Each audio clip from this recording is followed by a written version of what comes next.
இப்போ நீங்க அலங்காநல்லூர்ல என்ன பிரைஸ் வாங்குனீங்க? 2ஆம் பரிசு சேர் ஆட்டோண்ணே. Share auto. Share auto. குடுத்துட்டாங்களா ஆட்டோ? நாளைக்கு வர சொல்லிருக்காங்கண்ணே. ஓ. நாளைக்கு வந்து பேர் கொடுத்துருப்போங்க. இதெல்லாம் எல்லாமே கொடுத்துருப்போங்க வந்துட்டு. நான் ஸ்கூல் படிக்கும் போதே 8ஆவது படிக்கும் போதே ஆர்வம் தானே. அவனியாரத்தில் இறங்கி அப்பயே ஒரு 2 மாடு பிடிச்சேனே. அதுலேருந்து ஆர்வம். போன வருஷம் மாடே பிடிச்சேன். குத்து விழுந்துருச்சு. வாயில குத்து விழுந்துருச்சு. மாடே குத்து விழுந்துருச்சு. அதனால வெளியே வந்துட்டேனே. வாயில குத்து பத்திலாம் 27 தையில நம்ம போட்டாங்க.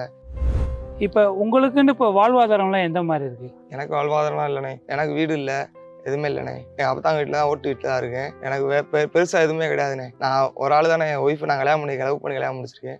எனக்கு எதுவுமே கிடையாது. யாருக்கு நான் உதவி பண்ண கூட யாருமே கிடையாதுண்ணே. நான் ஒரு ஆள் தானே. குடியாரங்களை அடிக்கக்கூடாது. மாடை கூறீங்க, நாங்களும் பிடிக்கிறோம். பிடிக்கிறதுக்கு தான் நாங்கள் வந்திருக்கோம். மாடை கூத நீங்கள் வந்திருக்கீங்க. அப்புறம் அடிக்கணும். மாடு பிடிக்கிறவங்களுக்கு ஒரு இன்சூரன்ஸ் போட்டு கொடுத்தா நல்லா இருக்கணும். இறந்தவங்களுக்கு அவங்களுக்கு ஏதாச்சும் ஒரு இன்சூரன்ஸ் கிளைம் பண்ணி கொடுத்தா நல்லா இருக்கும்ண்ணே. எங்களுக்கு அதானே வேணும். வேற எதுவுமே கவர்மெண்ட் வேலை கூட வேணாம்ண்ணே.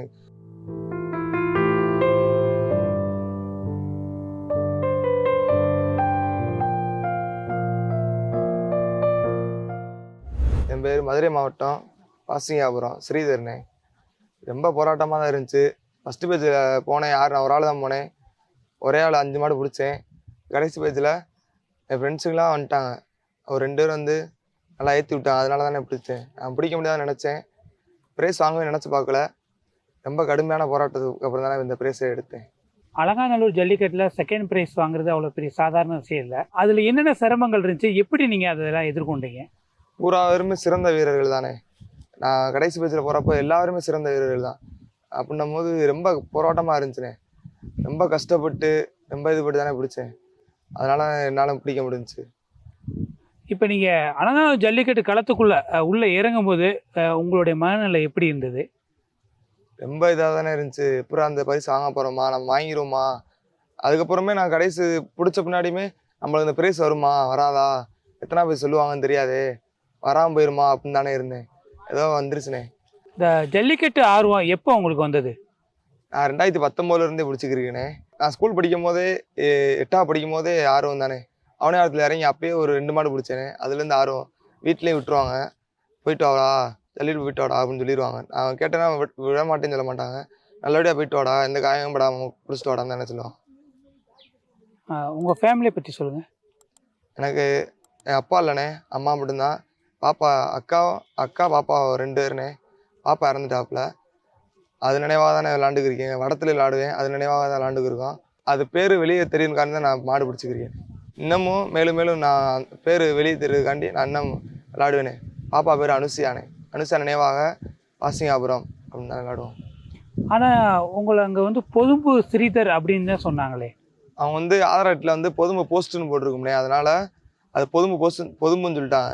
எங்கள் ஊர் வந்து மதுரை மாவட்டம் பாசிங்காபுரம் வாகைக்குளம் ஒன்றியம் தானே. பாசிங்காபுரம் ஸ்ரீதர்னே. பாசிங்காபுரம் ஸ்ரீதர்னா உங்களுக்கு தெரியும். இப்போ நீங்கள் அந்த ஜல்லிக்கட்டு மாடு பிடிக்கும்போது அதில் வந்து நிறைய போராட்டங்கள் இருக்கும், நிறைய சவால்கள்லாம் உள்ளே இருக்கும். அதெல்லாம் எப்படி நீங்கள் ஃபேஸ் பண்ணுறீங்க? நிறையா போராட்டம்ண்ணே. அங்கிட்டு இப்போ ஒரு ஆளுக்கு பிடிக்க விட்டுட்டு தான் அடுத்து நான் மாடு பிடிச்சேன். நீ அடுத்த மாட்டுக்கு வாடாண்டுவாங்க. அடுத்த மாட்டுக்கு தான் போனேன். ரொம்ப போராட்டமாக இருந்துச்சுண்ணே. அந்த சைடு இருக்கவங்க நான் பிடிச்சா நீ விட்டுறணும், நீ பிடிச்சா நான் விட்டுறணும்னு சொன்னாங்க. எல்லாத்துக்கும் ஒத்துழைத்து போய் தானே அந்த மாடை பிடிச்சேன் நான். நீங்கள் இந்த ஜல்லிக்கட்டு காலத்துக்கு போகிறப்ப உங்கள் வீட்டில் என்ன சொல்லுவாங்க? எங்கள் வீட்டில் பார்த்து குத்துப்படாமல் பிடிச்சிட்டு வாடா, போகிறது சந்தோஷம்தான், எதுவும் காயங்களும் படாமல் பிடிச்சிட்டு வாடான்னு தானே சொல்லுவாங்க. ரொம்ப உற்சாகப்படுத்துவாங்கண்ணே மாடு பிடிக்கிற போவாங்க இருந்தால். இப்போ இந்த ஜல்லிக்கட்டு போட்டிக்கு போகிறதுக்கு முன்னாடி ஏதாவது நீங்கள் பயிற்சிகள் எடுப்பீங்களா? எந்த மாதிரி நீங்கள் அதெல்லாம் ரெடி ஆகிட்டு நீங்கள் களத்துக்கு போவீங்க? ஒரு மாதத்துக்கு முன்னாடியே விரதம் இருப்போம்ண்ணே. விரதம் இருந்த பின்னாடி தானே மாடு பிடிக்க போவோம். அதுக்கப்புறம் வாரம் ஞாயிற்றுக்கிழமை விளாடுவோம்ண்ணே. மாடு விளாடுவோம். பயிற்சி நம்ம உள்ளூர் மாட்டே சும்மா போட்டு விளாடுவோம். அது பயிற்சியில் நம்ம வாரம் விளாடுவோம். என்ன மாதிரியான பயிற்சிகள் எடுப்பீங்க? வாடியில் அவுத்துருவோம். வாடி மாடு தானே அங்கே எப்படி நடக்குதோ அது மாட்டு இங்கே லோக்கல் வாடி ஒரு 5 அங்கே 100 மாடு வேணா இங்கே ஒரு 10 மாடு இருந்தே. அதே மாதிரி வடத்தில் விளாடுவோம். அலங்கிய ஃபோட்டோகிராஃபி நண்பர்கள் விளாடுவோம்ண்ணே. விளாண்டு நல்லா சிறப்பாக விளாடுவோம்ண்ணே. அதுலேருந்து வடத்தில் விளாண்டு இப்படி தான் விளாடுவோம். 2025 அலங்காநல்லூர் ஜல்லிக்கட்டு கலா எப்படி இருந்துச்சு? ரொம்ப சூப்பராக இருந்துச்சுண்ணே. ஜல்லிக்கட்டு தரமாக இருந்துச்சு. எங்களுக்கு என்னென்னா நான் எங்கள் ஊர் மாடு ஒரு 30 மாடு இருக்குண்ணே. 30 மாடுக்கு பதிஞ்சிருக்கோம். ஒரு டோக்கனு கூட வர கிடையாது. அதுதானே ரொம்ப இதாக இருக்குது. ரொம்ப மனநிலை சரியில்லாமல் இருக்குது. நானும் மாடு வளர்க்குறேன். ரொம்ப அது ஒரு மனசு இல்லாமல் தானே இருக்குது. பதிஞ்சு நம்ம அலங்காநல்லூர் பக்கத்தில் இருக்கோம். நம்மளுக்கு வரலாற்றுனா ஊருக்காரங்க எல்லாருமே சொல்றாங்க, என்னடா நம்ம ஊருக்கு மாடு ஒரு மாடு கூட வரலையே அப்படின்னு சொல்லுவாங்கண்ணே. அதானே மனசு ரொம்ப சங்கடமா இருக்கும். இந்த அனுமதி, அதாவது டோக்கன் வாங்குறதுல என்னென்ன பிரச்சனைகள் இருக்கு? எப்படின்னா டோக்கன் பதிகிறோம்னே, நம்ம ஏழை வலைக்கெல்லாம் வரமாட்டுதுண்ணே. அவங்க ஆளு வச்சு வாங்கிக்கிறாங்கண்ணே. கலெக்டர் ஆஃபீஸில் ஆளு வச்சு என்ன சொல்றாங்கன்னா, எனக்கு இப்போ 5 டோக்கன் போட்டு விட்றேன், 5000 ரூபா கொடு அப்படின்றாங்க. அதெல்லாம் எங்களை அவ்வளோ காசுலாம் இல்லைண்ணே. மாடு நாங்கள் இங்கேருந்து டாடாஸில் ஏற்றிட்டு போகிறதுக்கு எங்களுக்கு காசு கிடையாதுண்ணே. ரொம்ப கஷ்டப்படுதேன். வீட்டில் கேட்டு வேலைக்கு போய் தனித்தனியாக காசு சேர்த்து வச்சு அதுக்காண்டி தான் நாங்கள் மாடு ஏற்றிட்டு போவோம். மாட்டுக்கு இடம் வாங்கி போடுவோம், அதுக்கே சரியாக போகும்ண்ணே. அதானே ரொம்ப கஷ்டமாக இருக்கு மனசு. இப்போ ஒரு மாட்டுக்கு மாதம் எவ்வளோ செலவாகுது? மாட்டுக்கு ஒரு நாளைக்கு 100 ரூபா வந்துடும்ண்ணே. நம்ம மாட்டுக்கு நாங்கள் ஒரு இதாக இருக்கு, ஏழை வலையாக இருக்கனால 100 ரூபாய்க்கு வைக்கிறோம்ண்ணே. மற்றவங்களாம் கூட வைப்பாங்க, எங்களுக்கு 100 ரூபாய்க்கு வைப்போம்ண்ணே ஒரு நாளைக்கு. அதுவே மாதத்துக்கு வந்துடும்ண்ணே, ஒரு 3000 ரூபா வந்துடும்ண்ணே. இப்போ நீங்கள் அலங்காநல்லூர் ஜல்லிக்கட்டில் ப்ரைஸ் வாங்கிட்டு ஊருக்குள்ளே வரும்போது எப்படி இருந்தது? நான் நினச்சி கூட பார்க்கலண்ணே இப்படிலாம் நடத்துவாங்கன்னு. எல்லாருமே ஆராத்தி எடுத்து வீட்டில் ரொம்ப சந்தோஷமா இருந்தாங்கண்ணே. எல்லாருமே நம்ம ஊரில் முத நான் தானே வாங்கியிருக்கேன் பரிசு. நம்ம ஊர்லேயே எப்படின்னா இத்தனை நாள் கழிச்சுண்ணே, இத்தனை வருஷமா எங்கள் ஊரில் நான் தானே பரிசு 2ஆம் பரிசு வாங்கியிருக்கேன். அது ரொம்ப சந்தோஷமா இருந்துச்சுண்ணே. எல்லாருமே உற்சாகப்படுத்தினாங்கண்ணே. சூப்பராக பிடிச்சிருக்கட தம்பி, இன்னும் மேலும் மேலும் வளர உன்னை வாழ்த்துக்கிறோம் அப்படின்னு சொன்னாங்கண்ணே. ஆனால் இந்த மாதிரி நடக்கும்னு நீங்கள் எதிர்பார்த்தீங்களா? இந்த மாதிரி நடக்குன்னு எதிர்பார்க்கவே இல்லைண்ணே. கடைசி பேச்சை நம்ம பிடிக்க மாட்டோம், எல்லாருமே சிறந்த வீரர்னால நம்மளுக்கு வாய்ப்பே கிடைக்காது அப்படின்னு நினச்சோம்ண்ணே. ஏதோ என் ஃப்ரெண்ட்ஸுங்கிறதுனால வாடான்னு சொல்லிட்டு ஏற்றி விட்டாங்கண்ணே மாட்டில். இப்போ உங்களுக்கு போட்டியாக வந்து ஃபர்ஸ்ட் ப்ரைஸ் அபிசித்தர் பிடிச்சாரு 20 மாடு. அவரும் உங்கள் களத்தில் இருந்தார். எப்படி இருந்தது அந்த போட்டி அவருக்கு உங்களுக்கு? அந்த அண்ணனும் பக்கத்து கட்டையில் நிற்பாங்க, நான் இந்த லெஃப்ட் சைடில் கட்டையில் நிற்பேனே. அந்த அண்ணன் தம்பி நீ பிடிச்சா விட்டுடா, நான் பிடிச்சா விட்டுறேன், 2 பேரும் சரிசமமாக தான் பிடிச்சோம். அதில் மிக கிடையாது. ஏன் அவர் தொடர்ச்சியாக 3 வருஷமாக ப்ரைஸ் வாங்கிட்டே வர்றாரு. அவர் சிறந்த மாடுபிடி வீரராக. இப்போ இந்த வருஷம் நீங்கள் புதுசாக நீங்கள் வந்து களத்தில் வந்து மாடு பிடிச்சி இன்னைக்கு வந்து ஸ்ரீதர் அப்படின்னா அலங்காநல்லூர் ஜல்லிக்கட்டில் 2வது பரிசு அப்படின்ற அளவுக்கு நீங்கள் வந்து அனைத்து இணையதளங்களையும் மீடியாக்கள்லையும் பேசப்படுது. இதை பற்றி நீங்கள் எப்படி என்ன நினைக்கிறீங்க? நான் ரொம்ப எல்லாருமே சிறந்த வீரர்கள் தானே. அவங்களாம் 3 வருஷம் தொடர்ந்து வாங்கியிருக்காங்க. அதனால் நான் நினச்சேன் இவங்களாம் வாங்குவாங்க, நம்ம பிடிக்க முடியாதுன்னு நினச்சேன். ஏதோ அவங்களுக்கு ஈடாக நான் பிடிச்சி வந்தது எனக்கு ரொம்ப சந்தோஷமா இருக்குங்க. நீங்கள் என்ன படிச்சிருக்கீங்க? நான் 10th முடிச்சிருக்கேன். என்ன வேலை பார்க்குறீங்க? டைல்ஸ் ஒர்க் பார்க்குறேன். இங்கே தான் நம்ம ஊரில் தானே தெரிஞ்சவங்க ஒருத்தவங்க பார்க்குறேன். உங்கள் ஃபேமிலியை பற்றி சொல்லுங்கள். எனக்கு வந்து கல்யாணம் முடிஞ்சுனே, ஒரு மகளுக்கு. ஒய்ஃபை சொல்லி விடுவாங்க, பிடிச்சிட்டு வாடா, மாடு பிடிப்பா, எந்த காயங்களும் படாமல் நல்லபடியாக பிடிச்சிட்டு வா அப்படின்னு சொல்லுவாங்க. ரொம்ப உற்சாகப்படுத்துவாங்க வீட்டில். என்னதான் உற்சாகப்படுத்தினாலும் அவங்க மனசுக்குள்ள ஒரு பயம் இருக்கத்தானே செய்யும். அதை பற்றில ஏதாவது சொல்லுவாங்களா? சொல்லுவாங்கண்ணே, குத்து விட்டா எதுக்கு இப்படி போகாதன்னு சொல்லுவாங்க. அதுக்கப்புறம் நான் போவேன், சரி போயிட்டு வா, குத்து விடாமல் பிடிச்சி வா அப்படின்னு சொல்லுவாங்கண்ணே. போன வருஷம் மாடே பிடிச்சேன், குத்து விழுந்துருச்சு, வாயில குத்து விழுந்துருச்சு. மாடே குத்து விழுந்துருச்சு, அதனால வெளியே வந்துட்டேனே. அப்பயே வீட்டில் வந்தாங்கண்ணே, ஏன் இப்படி போகாதரா அப்படின்னு சொன்னாங்க. இந்த வருஷம் அதெல்லாம் சொல்லவே இல்லைண்ணே. ஏன்டா போன வருஷம் குத்து விழுந்துச்சு, ஏன்டா போகாதரான்னு சொல்லலை. எதுவுமே சொல்லாமல் போயிட்டு வாடா அப்படின்னு தானே சொன்னாங்க. எல்லாருமே வீட்டில் எல்லாருமே அப்படி தானே சொன்னாங்க. இப்போ நீங்கள் ஒரு ஃபேமிலி, உங்களுக்குன்னு ஒரு குழந்தை இருக்குது, குடும்பம் இருக்குது, இதெல்லாம் மீறி ஏன்னா களத்தில் இறங்கும் போது வந்து உயிருக்கு உத்தரவாதம் கிடையாது. மாடு வந்து மிக வேகமாக வீரியமாக வரும். அதை ஃபேஸ் பண்ணி போகிறப்ப உங்களுக்கு எப்படி இருக்கும்? குடும்பம் இருக்குது, அதெல்லாம் மீறி நீங்கள் களத்தில் இறங்குறீங்க, உங்களோட உணர்வு எப்படி இருக்கும்? வீட்டில் சொல்லிட்டு போயிடுவேனே, நான் பிடிச்சிட்டு வந்துடுவேன், என்னால் முடியும் அப்படின்னு சொல்லிட்டு தானே போவேன். என்னால் முடியும், குத்தோடாமல் பிடிச்சி வந்துடுவேன் அப்படின்னு சொல்லிட்டு போவேன். அவங்களும் சரிடா போடா, என் பெரியமாங்களாம் எல்லாருமே போடா சொல்லுவாங்கண்ணே. அதுக்கப்புறம் குத்து வாங்கியிருக்கேன், நிறையா குத்து வாங்கியிருக்கேனே. அவங்களுக்கு தெரியாமல் இப்போ 10 தையல்டா, 2 தையல் 3 தையல்னு சொல்லுவேன். வாயில் குத்த பற்றிலாம் 27 தையல் நம்ம போட்டாங்க. வீட்டில் வெளியே முடிந்த 10 தையல் தானே அப்படின்னு சொன்னேன். அதெல்லாம் எதுவும் சொல்ல மாட்டாங்க. அதெல்லாம் இன்னும் பிடிப்பேன், மேலும் மேலும் பிடிச்சி வரணும்னு ஆசையாக இருக்குண்ணே. இப்போ மாடுபிடி வீரர்களுக்கு உரிய அங்கீகாரம் இருக்கா? எப்படின்னா ஒரு இதுனா ஆன்லைன்லாம் டோக்கன் வர்றதே வரமாட்டுது. சிறந்த வீரர்கள்லாம் இன்னும் வெளியே இருக்காங்க, நிறையா பேர் இருக்காங்கண்ணே. அவங்களுக்கு வரமாட்டுது.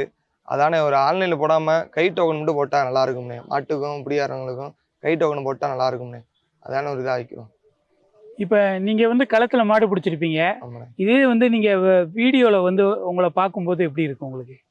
எனக்கு நானா இப்படி பிடிச்சேன்னு நினைப்பேனே.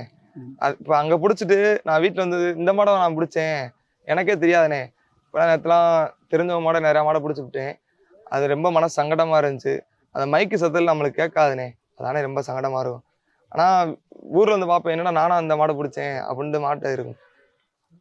உங்கள் நண்பர்கள் உறவினர்கள் என்ன சொன்னாங்க? நண்பர்கள்லாம் புடுறா, நம்ம ஊரில் யாருமே இன்ன வரைக்கும் வாங்கினே கிடையாதுண்ணே. நான் தான் இந்த வட்டம் 2வது பரிசு வாங்கியிருக்கேன். அதான் இன்னும் புடுறா அப்படின்னு சொல்லுவாங்கண்ணே. நிறையா வட்டம் நான் 7 மாடு 8 மாடு பிடிச்சிருக்கேன். இது போன வருஷம் முந்தின வருஷம் கூட 8 மாடு பிடிச்சேன் அலங்காநல்லூரில். அதனால் வர முடியல. இந்த வருஷம் கொஞ்சம் பிடிச்சி வந்துட்டேனே. இதுவரை நீங்கள் எந்தெந்த ஜல்லிக்கட்டில் கலந்துருக்கீங்க? எல்லா ஊரும் ஜல்லிட்டு போயிருக்கேனே. சிவகங்கை மாவட்டம், புதுக்கோட்டை மாவட்டம், கோயம்புத்தூர், இது எல்லாத்துக்கும் அழகுமலை ஜல்லிட்டுக்கு எல்லாத்துக்குமே போவேனே. 7 மாடு 5 மாடு இப்படி தானே பிடிப்பேன். இந்த வருஷம் பிடிச்சதில் எனக்கு மிக்க மகிழ்ச்சிண்ணே. இதுவரை நீங்கள் என்னென்ன ப்ரைஸ் வின் பண்ணியிருக்கீங்க? நான் சிவகங்கை மாவட்டத்தில் ஒரு இடத்துல 23 மாடு பிடிச்சி செகண்ட் ப்ரைஸ் வாங்கினேனே. சைக்கிள் தான் கொடுத்தாங்க. வந்து சின்ன ஜல்லிட்டு தான் சைக்கிள் கொடுத்தாங்க. மற்ற ஜல்லிக்கட்டில் கோயம்புத்தூரில் 8 மாடு பிடிச்சேன். 8 தங்க காசு கொடுத்தாங்க. அப்படியே சின்ன சின்ன பரிசாக நான் வாங்கிட்டு வந்திருக்கேன். இந்த வருஷம் தானே எங்கள் ஊருக்கு கொஞ்சம் பெருமை சேர்த்த மாட்டேன் 2ஆம் பரிசு வாங்கியிருக்கேன். ஒரு மாடுபிடி வீரர் வந்து தமிழகத்தில் எங்கே வேணால் நீங்கள் களத்தில் இறங்கலாம், மாடு பிடிக்கலாம். ஆனால் அலங்காநல்லூரில் மாடு பிடிச்சா அவங்களுக்கு உண்டான அந்த மதிப்பு மரியாதை மிகப்பெரிய அளவில் பேசப்படும். இதை பற்றி நீங்கள் என்ன நினைக்கிறீங்க? அதான் எங்கள் ஊர்லேயே சொன்னாங்கண்ணே, நீ வேற எங்கேயும் பிடிக்கிறது பெரும் இது இல்லைடா, பேர் கிடையாதுடா. நம்ம ஊரில் இங்கே பிடிச்சானா உலக புகழ் பெற்றாலாம் ஜல்லிட்டு பிடிச்சானா நீ நல்லா பேர் வெளியே தெரியும், நீ அங்கே பூரா நின்று பூரா அப்படின்னு சொன்னாங்கண்ணே. அதானே பிடிச்சேன். இப்போ மாடுபிடி வீரர்களுக்கு வந்து நிறைய ஒரு சவால்கள் இருக்கும். மாடுபிடி வீரர்கள்னாலே சொந்த பந்தம் உறவினர்கள்லாம் ஒரு மாதிரி பார்க்கறது பேசுறது அப்படிலாம் இருக்கும். அதை பற்றி நீங்கள் என்ன நினைக்கிறீங்க? நான் அதெல்லாம் பார்த்துக்கவே மாட்டேனே. நீங்கள் வாடகை பேசுங்கண்ணே, நான் வாடகை என் திறமையை நான் வெளியே காட்டுவேன். யார் என்ன சொன்னாலும் கேட்க மாட்டேனே. அவங்க டேய் என்னடா என் மாடை பிடிக்கிற, அதெல்லாம் இல்லைண்ணே. நான் வந்து நான் என் மாடை அவுக்குறேன் பிடிங்க அப்படின்னு தானே சொல்லுவேன். அதெல்லாம் எதுவுமே நினைக்க மாட்டேனே. நீங்கள் சொல்லிட்டுங்கண்ணே, நான் சேர்னேன்னு சொல்லிட்டு போயிடுவேனே, அவ்வளோதானே. எல்லாத்துக்கும் மரியாதை கொடுத்து நான் போயிருக்கேன், அவ்வளோதான். இப்போ நீங்கள் அலங்காநல்லூரில் என்ன ப்ரைஸ் வாங்கினீங்க? 2ஆம் பரிசு சேர் ஆட்டோண்ணே. ஷேர் ஆட்டோ கொடுத்துட்டாங்களா? ஆட்டோ நாளைக்கு வர சொல்லியிருக்காங்கண்ணே. நாளைக்கு வந்து பேர் கொடுத்துருப்போங்க, இதெல்லாம் எல்லாமே கொடுத்துருப்போங்க சொல்லியிருக்காங்க. ஓகே. இப்போ அலங்காநல்லூரில் 2ஆம் பரிசு ஷேர் ஆட்டோ வாங்கியிருக்கீங்க. இப்போ நீங்கள் நேற்று ப்ரைஸ் வாங்கினதுக்கப்புறம் வீட்டுக்கு வரும்போது உங்கள் மனைவி என்ன சொன்னாங்க? எங்கள் மாமனார் தானே வந்து மாலை போட்டு எல்லாமே செஞ்சாங்க. சூப்பர் மாப்பிள்ள. என் மாமனார் உங்கள் ஒய்ஃப் எல்லாருமே அப்படி தானே சொன்னாங்க. ரொம்ப திறமையாக பிடிச்சியா, நாங்கள் எதிர்பார்க்கவே இல்லை நீ வருவேண்டு. அதானே ரொம்ப சந்தோஷமாக இருந்துச்சு எனக்கு. ஊரில் எல்லாருமே சால்வை போட்டு எல்லாமே மரியாதைப்படுத்தினாங்கண்ணே, ஆராய்ச்சி எடுத்தாங்க எல்லாருமே. அதானே எனக்கு ரொம்ப சந்தோஷமாக இருந்துச்சுண்ணே. அங்கே மாடு பிடிச்சதோட எனக்கு இங்கே ஊரில் செஞ்சதானே ரொம்ப சந்தோஷமாக இருந்துச்சு. ஒரு நல்ல அளவுக்கு நல்ல ஒரு மரியாதை ரொம்ப மரியாதை பண்ணாங்கண்ணே எனக்கு. இப்போ இதுவரையும் ஸ்ரீதரை பார்த்ததுக்கும் இப்போ ஸ்ரீதரை பார்க்குறதுக்கும் என்ன வித்தியாசம் இருக்குது? இது வரைக்கும் நான் யாருக்கும் தெரியாதுண்ணே. திலீப் தம்பி ஸ்ரீதர் தான் தெரியும். ஆனால் என் பேர் யாருக்கும் தெரியாது. அதானே இப்போ தானே தெரியும் நான் ஸ்ரீதர் இந்த ஊரில் ஒரு மாடுபிடி வீரர் இருக்கான் அப்படின்னு சொல்லி தானே தெரியும். இப்போ நீங்கள் வின் பண்ணிட்டு வந்ததுக்கப்புறம் அம்மா என்ன சொன்னாங்க? அம்மா பேசிக்கிற மாட்டாங்கண்ணே. ஆனால் என்ன அவங்க எனக்கு ஃபோன் பண்ணி கேட்பாங்க. என் அக்காடை கொடுத்து அவன் என்ன செய்கிறான்னு கேளு, எப்படி பிடிச்சான்னு கேளு, எதுவும் காயம் இருக்கான்னு கேளு, அவங்க மொதல் கேட்பாங்க. அவங்க தான் கேட்பாங்க. என்னதான் இருந்தாலும் தன் பிள்ளை வந்து களத்தில் விளையாடும் போது அவங்களுக்கு ஒரு பதட்டம் ஒரு அச்சம் இருக்கும், மனைவிக்கும் இருக்கும். அதெல்லாம் எப்படி நீங்கள் ஃபேஸ் பண்ணுறீங்க? போன வருஷம்லாம் நான் ஃபஸ்ட்டு வாட்டி குத்து வாங்கினப்ப எல்லாருமே வீட்டில் அழுதுட்டாங்கண்ணே. ஏன்னா வாயில் குத்தி பிடிச்சி வாயவே அத்துருச்சா, எதுவும் செய்ய முடியாதா அப்படின்னு சொல்லி எல்லாருமே அழுது. நாங்கள் சொல்கிறோம் சும்மா சின்ன காயம் சொன்னோம், அது யாருமே நம்பலை. நாங்களும் ஆஸ்பத்திரிக்கு வரோம், இல்லை நாங்கள் இருங்க நாங்கள் வந்துடுறோம் அப்படின்னு சொன்னாங்க. அது இதாக தானே இருந்துச்சு. மாடுபிடி வீரர்களுக்கு நீங்கள் உள்ள களத்தில் ஒரு சில வாக்குவாதங்கள் நடக்குது, ஒரு அணுகுமுறை, ஒருத்தருக்கு ஒருத்தர் விட்டு கொடுத்து பிடிக்கலாம், பிடிச்சா இன்னும் கூட அதிகமான மாடுகள் பிடிச்சிருக்கலாம். அங்கே எந்த மாதிரி அணுகுமுறை இருந்தால் நல்லா இருக்குன்னு நினைக்கிறீங்க? ஒவ்வொருத்தவங்களும் போட்டி தானே. நானும் பிடிச்சி வந்துடுவேன். நம்ம ஒரு மாடு பிடிக்கிறோம்னா அவங்களும் பிடிப்பாங்கண்ணே. அதில் நம்ம போய் எனக்கு ஒரு வாய்ப்பு கொடுங்கண்ணே, நம்ம கெஞ்சினா தானே மாடு பிடிக்க விடுவாங்க. இல்லாட்டி அவங்களும் பிடிப்பாங்க நம்மளும் பிடிப்போம். அவங்க லீடிங் இல்லாதவங்க ஒரு மாடு பிடிச்சிருப்பாங்க, அடுத்த மாதிரி 2 மாடு பிடிப்பாங்க. நம்ம லீடிங் இருக்கும் பிடிக்க முடியாதுண்ணே. அவங்கள போய் கொஞ்சம் கெஞ்சி எதிர் நின்றாதானே நம்ம மாடு பிடிச்சி சிறப்பு பரிசு வாங்க முடியும்ண்ணே. அவங்கள எதிர்த்தோம்னா நம்ம மாடு பிடிக்க முடியாது. அப்போ மாடுபிடி வீரர்களுக்குள்ள ஒரு ஒரு ஒரு வன்மம் இருக்குன்றீங்களா? ஆமாண்ணே. அது வந்து வன்மம் சொல்ல முடியாதுண்ணே. ஒரு ஃப்ரெண்ட்ஸுக்குள்ள நானும் எங்கள் ஊரில் போய் மாடு பிடிச்சேன்னு சொல்லணும்ண்ணே. அது மாட்டை அவங்களும் பிடிப்பாங்க, ரொம்ப ஆசைப்படுவாங்க. அதனால தானே. அப்போ உள்ள சீனியர்கள்லாம் மாடு பிடிக்கும்போது அவங்களாம் உங்களுக்கு தடையாக இருக்காங்கன்றீங்களா? அப்படி இல்லைண்ணே, தடைன்னு சொல்ல முடியாது. ம். இப்போ நான் சின்ன வயசுல இருந்து வளர்ந்து வரும்போது நம்ம போய் ஒரு கட்டையில் நிற்போம். சரி இவனும் ஒரு மாடு பிடிச்சி போகிறான்டா, அவங்க கூட போய் ஒரு பேரும் போல் இருக்கும்டா அவனுக்குன்ற மாட்ட நானும் பிடிச்ச மாட்டேன், அவங்களும் பிடிச்சி பேர் வெளியே ஏறதானே அவங்களுக்கு கொஞ்சம் சந்தோஷமா இருக்கும். அது மாட்ட தானே. ம். எப்படி இருந்துச்சு 2025 ஜல்லிக்கட்டு களம் அலங்காநல்லூர்? 2025 முதல் கிழமனே இறங்கியிருக்கு அலாமலூர் இறங்கினேன். 2ஆம் பரிசு எடுத்திருக்கேன். இனிமேல் எல்லா ஜல்லிட்டும் இறங்கி சிறப்பு பரிசு எடுக்கணும்னு எனக்கு ஒரு ஆசை இருக்குண்ணே. இப்போ உங்களுக்குன்னு இப்போ வாழ்வாதாரம்லாம் எந்த மாதிரி இருக்குது? எனக்கு வாழ்வாதாரம்லாம் இல்லைண்ணே. நான் எங்கள் வீட்டில் எனக்கு வீடு இல்லை, எதுவுமே இல்லைண்ணே. அது நான் எங்கள் அப்பத்தாங்க வீட்டில் தான் ஓட்டு வீட்டில் தான் இருக்கேன். எனக்கு பெருசாக எதுவுமே கிடையாதுண்ணே. நான் ஒரு ஆள் தானே, என் ஒய்ஃபை நான் லவ் பண்ணி கல்யாணம் முடிச்சிருக்கேன். வேறு எனக்கு எதுவுமே கிடையாது. யாருக்கு நான் உதவி பண்ண கூட யாருமே கிடையாதுண்ணே. நான் ஒரு ஆள் தானே. இன்னைக்கு பார்த்தீங்கன்னா இணையதளம், மீடியா அனைத்துலேயுமே வந்து அலங்காநல்லூர் ஜல்லிக்கட்டை பற்றி தான் பேசுகிறாங்க. அதில் முதல் பரிசு வாங்கினவர் 2ஆம் பரிசு வாங்கினதை பற்றி தான் பேசுகிறாங்க. இதை நீங்கள் எப்படி பார்க்குறீங்க? 2ஆம் பரிசுனா நாம் இந்த பரிசுக்கு போயிடுவோமான்னு நினச்சேனே. உள்ளே வந்தோடனே 2ஆம் பரிசு ஃபஸ்ட்டு எடுத்துருவோமா, 3ஆம் பரிசு ஃபஸ்ட்டு எடுத்துருமான்னு நினச்சேனே. அதுக்கப்புறம் தானே என் ஃப்ரெண்ட்ஸுங்க வந்து ரொம்ப உதவி செஞ்சாங்கண்ணே. அந்த போராட்டத்துக்கு அப்புறம் தானே நான் 2ஆம் பரிசு எனக்கே தெரியாதுண்ணே. நான் 2ஆம் பரிசு போனா இல்லை எடுக்க மாட்டாங்களா, தேர்வு செஞ்சு எடுக்க மாட்டாங்களா, எல்லாத்துலையுமே கேட்டேன். பார்ப்போம்டா, சொல்லுவாங்கடா, பார்ப்போம்டா அதெல்லாம் அது ரொம்ப இதாக இருந்துச்சு. ஜல்லிக்கட்டு காலத்தில் மாட்டு உரிமையாளர்களாக வந்து மாடு பிடிக்கும்போது வீரர்கள் மேலே ஒரு சின்ன தாக்குதலோ இல்லை மாடு பிடிக்க விடாமல் அவங்க வந்து அதை தடுக்கிற மாதிரி ஒரு சில சூழ்நிலைலாம் இருக்குது. அப்படி கொண்டு வர மாடை கொண்டு வரக்கூடாதுண்ணே. எனக்கு தெரிஞ்ச அளவுக்கு இப்போ நம்ம வந்து பிடிக்கிறதுக்கு தானே கொண்டு வரோம். இப்போ நானே மாடு வச்சுருக்கேன், போகிறேன், பிடிக்க விடுறோம். நம்ம அவங்கள பிடிச்ச பின்னாடி அவங்கள அடிக்கிறது, நாங்கள் வெளியே வாடா அவனை வந்து வாடா அவனை அடிச்சு போடுவோம், வாடா நாங்கள் பார்த்துக்கிறோம்டா அப்படின்னு சொல்லுவாங்க. அப்படி கொண்டு மாடை கொண்டு வரக்கூடாதுண்ணே களத்துக்கு. எதுக்கு ஏன்டா, நாங்களும் பிடிக்காரன் தான், நீங்களும் மாடு வளர்க்குறீங்க, நீங்களும் அப்படியே பிடிக்காரங்களா ஆகி அந்த நாங்கள் மாடு கொண்டு வந்தப்போ பிடிச்சா நாங்கள் அதை செஞ்சோம்னா உங்களுக்கு எப்படி இருக்கும்? அது மட்டும் தானே. பிடிக்காரங்களா அடிக்கக்கூடாது. மாடை கூறீங்க, நாங்களும் பிடிக்கிறதுக்கு தான் நாங்கள் வந்திருக்கோம், மாடை கூத நீங்கள் வந்திருக்கீங்க, அப்புறம் அடிக்கணும். அதானே வருது. அந்த மாதிரி ஏதாவது நிகழ்வை நீங்கள் ஃபேஸ் பண்ணியிருக்கீங்களா? அதெல்லாம் நிறையா பண்ணியிருக்காங்கண்ணே. மாடை பிடிச்சி வந்த பின்னாடி, வெளியே வந்த பின்னாடி, வாடா எதுக்குடா எங்கள் மாடை பிடிச்ச, அடுத்த பாத்துக்கு நீ வாடியில் இறங்க மாட்டேன், மாட்டுக்குள்ளே தள்ளி விட்டுரும் வாடியிலேருந்து அப்படின்னு சொல்லியிருக்காங்க. நிறையா வாட்டா சொல்லியிருக்காங்கண்ணே. அதெல்லாம் என் மாட்டெலாம் கை வைக்காதரா, அப்புறம் அவ்வளோதான்டா அப்படின்னு சொல்லியிருக்காங்க. நிறையாவது சொல்லியிருக்காங்கண்ணே. அதெல்லாம் கண்டுக்கிறாம நான் பிடிச்சிக்கிட்டே தானே இருந்தேன். இன்ன வரைக்கும் அப்படி தானே பிடிச்சிக்கிட்டு இருக்கேன். அந்த மாதிரி உங்களை வந்து மிரட்டுறப்ப அந்த மாதிரி ஒரு தகாத அருவருக்கத்தக்க செயல் செய்யும்போது உங்களுடைய மனநிலை எப்படி இருக்கும்?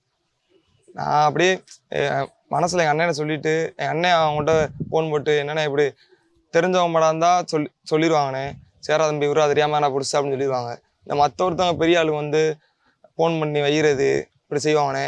அவங்கள்ட்ட பேசி, சரிண்ணே அடுத்த மாடு உங்கள் மாடுக்கு நிற்க மாட்டோம், நீங்கள் சொல்லுங்கள் அப்போனா கட்டையில் வந்து அப்படின்னு சொல்லியிருப்போம். இல்லாட்டி தெரியாமல் பிடிச்சோம்னே சொல்லிடுவோம்ண்ணே. அவ்வளோதானே. அதுக்கப்புறம் அவங்கள்ட்ட மேலும் மேலும் வம்பளுத்து தான் வருவாங்க. சரி அப்படின்னு விட்டுருவோம்ண்ணே. அவ்வளோதானே. ஆக்சுவலி ஜல்லிக்கட்டு கலைன்றது மாட்டு உரிமையாக மாடை வந்து அவுக்குறது, வீரர்கள் பிடிக்கிறது, இதுதான். இதுக்குள்ள எதுக்கு இந்த மாதிரி ஒரு அணுகுமுறையெல்லாம் பண்றாங்க? இதெல்லாம் நீங்க அது என்னன்னே தெரியலண்ணே. அவங்களுக்கு பிரைஸ் வேணும்னு செய்யறாங்களா, அதுக்கு அவங்க மாடையை கொண்டு வராம கூட வீட்லயே வச்சிருக்காங்கண்ணே. அது எதுக்கு தான் கொண்டு வராங்க தெரியல. பிடிச்ச பின்னாடி அடிக்கிறாங்க. நிறையா பேர்த்த அடிச்சிருக்காங்கண்ணே. இப்பெல்லாம் எதுக்குடா என் மாட்டை பிடிச்ச, அவன் மைக்கு சத்தத்தில் அவன் ஊர் பேர் தெரியாது, எதுக்கு எங்கள் மாடை பிடிச்ச, எதுக்கு பிடிக்கக்கூடாது இனிமேல் அதுன்னு சொல்லி அடிச்சுட்டு போவாங்க. கௌரவக்குள்ள அடிப்பாங்க நிறையா பேர்த்த நான் பார்த்துருக்கேனே. நானும் அப்படி அனுபவப்பட்டிருக்கேன். நான் அதெல்லாம் நினச்சி பார்த்தா மாடு பிடிக்க போக முடியாது. வீட்லேயும் சொன்னோம்னா அப்படி செய்கிறாங்களா, எதுக்குடா மாடு பிடிக்க போகிறேன்னு சொல்லுவாங்க. அதானே. இப்போ நேற்று அலங்காநல்லூர் ஜல்லிக்கட்டில் நீங்கள் செகண்ட் பிரைஸ் அமைச்சர் கையில் வாங்கும்போது எப்படி இருந்தது? நான் முறையாக அமைச்சர் கையில் வாங்குறேனே. இவ்வளோ நான் பரிசுலாம் வாங்கினதே கிடையாது. இப்போ தான் நான் வாங்கியிருக்கேன். அது ரொம்ப சந்தோஷமாக இருந்துச்சு. அது வாழ்க்கையில் ஒரு மறக்க முடியாத சந்தோஷம். இப்போ அடுத்தடுத்து என்ன மாதிரி ஜல்லிக்கட்டு களத்திலலாம் நீங்கள் பயணிக்கிறதா இருக்கீங்க? எல்லா ஜல்லிக்கட்லையும் போவேனே. வாய்ப்பு இருந்தால் பிடிச்சி நானும் முன்னேறி வருவேனே. ரொம்ப சந்தோஷமாக இருக்குது. அடுத்தடுத்து நம்ம களத்தில் இறங்கி மேலும் மேலும் பிடிச்சி இன்னும் சிறந்த மாடுகள்லாம் பிடிக்கணும், நல்ல மாடாக பிடிச்சி பிரைஸ் எடுக்கணும் அப்படின்னு ஒரு இதோடு இருக்கேன். இப்போ மாடுபிடி வீரர்களுக்குன்னு உரிய அங்கீகாரம் இருக்கா? அதெல்லாம் நல்லா தானே இருக்குது.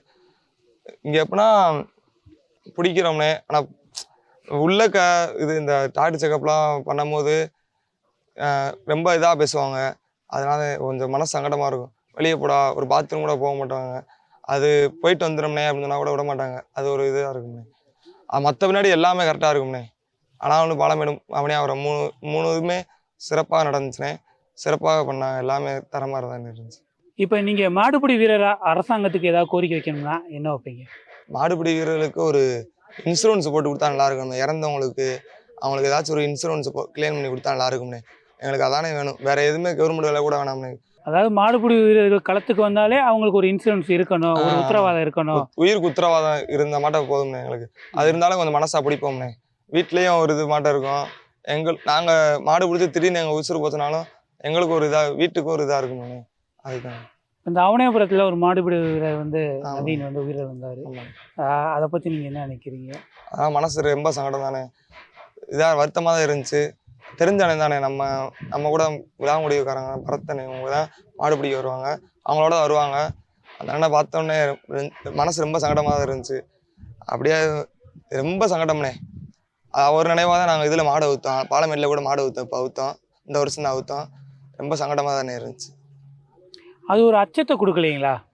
அது ஒரு மனசுக்குள்ள பயம் இருக்கும்ண்ணே, நம்மளுக்கு எதுவும் ஆயிருமா அப்படின்னு சொல்லி இருந்துச்சு. அதெல்லாம் மறந்துதானே பிடிச்சோம்ண்ணே.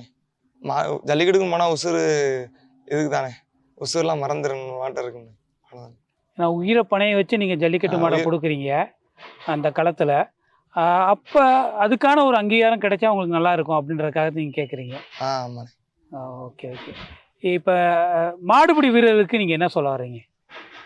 நல்லா பிடிங்க, யாரும் எதுன்னு சொன்னாங்கன்னா கண்டுக்கிறாமல் போயிருங்க.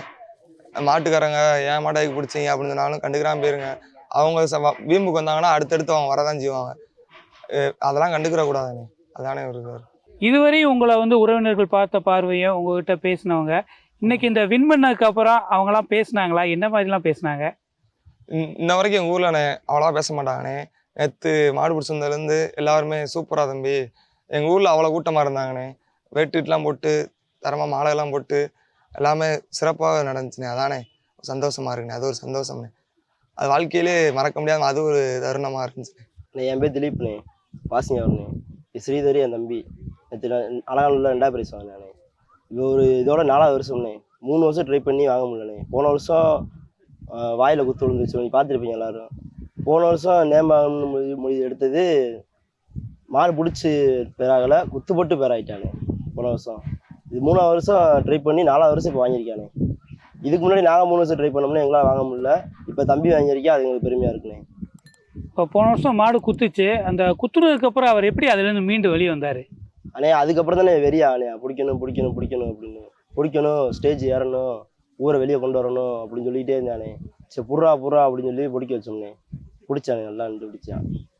இப்போ பார்த்தீங்கன்னா இன்றைக்கி உலகம் பூரா இன்றைக்கி அலங்காநல்லூர் ஜல்லிக்கட்டை பற்றி பேசும்போது அதில் ப்ரைஸ் வாங்கின ஸ்ரீதரை பற்றி பேசுகிறாங்க. இது எப்படி பார்க்குறீங்க? அண்ணே இது இந்த ஊர்லேயே முதல் ப்ரைஸ் வாங்குறது இவன் தானே. ஸ்டேஜ் ஏறி ப்ரைஸ் வாங்கியிருக்கானே, என் ஊரே கொண்டாடுதுண்ணே. அவர் ப்ரைஸ் வாங்கிட்டு வரப்போ உங்களுக்கு எப்படி இருந்தது? ரொம்ப சந்தோஷமா இருக்கு. ஆனால் கண் கலங்கிட்டேனே. முதல் ப்ரைஸ் வாங்கியிருக்கானே, இன்னும் பிடிக்கணும்னே. இப்போ அடுத்த வருஷம் ஃபஸ்ட் ப்ரைஸ் வாங்குவானே, கண்டிப்பாக வாங்குவானே. இல்லை எந்த அளவுக்கு அவருக்கு நீங்கள் சப்போர்ட்டாக இருக்கீங்க? இதுக்குன்னு அவருக்கு ஏதாவது பயிற்சிகள் எதுவும் கொடுக்குறீங்களா? ஆமாண்ணே. எந்த மாதிரியானது? 1 மாதத்துக்கு முன்னாடி காலைல இருந்துச்சு ஓட ஆரம்பிச்சிட்டானே. ஓட ஆரம்பிச்சு நான் பார்த்து இவ்வளோ அளவுக்கு ட்ரை ஆகிக்கானே அப்படின்னு சொல்லிட்டு நல்லா இது பண்ணானே, பிடிச்சான். கஷ்டப்பட்டேன் நல்லா. இப்போ உறவினர்கள் உங்கள் நண்பர்கள்லாம் என்ன சொல்கிறாங்க? அவங்களாம் என்ன சொல்கிறேன், இது ஒரு கனவு மாதிரி நினைக்கிறாங்களே பூரா. நம்ம ஊரா அப்படின்னு, நம்ம ஊர் பையனா அப்படின்றாங்கண்ணே. நேற்று வரம்னே கொண்டாடிட்டாங்கண்ணே, வச்சு தூக்கி வச்சு கொண்டாடிட்டாங்க.